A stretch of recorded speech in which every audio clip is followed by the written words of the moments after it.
The International Motor Show has opened its doors in the German city of Munich. To date, it's one of the largest auto shows in the world, even though German automakers are not necessarily in a prime position any longer. Lars Holter is with Deutsche Welle and is joining me from Berlin. Well, good evening, Lars. What are German automakers showing in Paris? Thanks for having me. They are, of course, showing their latest models, but more importantly, they are saying they're showing models that lead into a new era. That, of course, after the companies have long struggled with switching to electric mobility.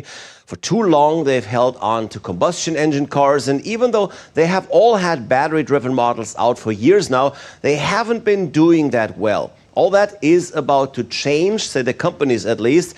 Well, only time will tell, but at least one thing we know for sure, they have really gone all in now, building up cars on entirely new platforms, rethinking models and even strategy. Let's look at some examples. BMW is showing the iX3, and it's their first model of what they call the new class series, which is an entirely electrified series. Same over at Mercedes, where the E-SUV GLC has been constructed from the ground up. Both companies have apparently learned that their previous take to just take a combustion type car and switch out the engine just wasn't working. Finishing up the German brands, Volkswagen has the ID Polo and the ID Cross specifically as affordable electric cars, and Audi has a design study out for their entirely new electric line.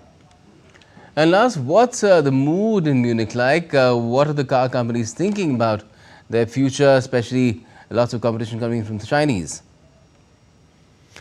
Oh, they're optimistic, but that's part of their job, I guess. Mercedes CEO Ola Källenius says they've invested more than ever before in a forward-looking series of cars. Volkswagen CEO Oliver Blume says that they are, quote, they're showing the world what we can achieve. And BMW boss Oliver Zipse says this is a new era for the company. But of course, behind the scenes, they all know that this is a make or break moment. All German automakers have had only modest success with the latest round of electric vehicles, modest at best. And many in the industry have been saying if they can't make a big splash now, if these new models don't sell well, that would be the end of Germany's dominance in the global car market. Well, one could, of course, argue that German automakers are already not dominant anymore. Their global market share has dropped from 14% to just around 12% recently, and Chinese car makers have grown tremendously over the past years.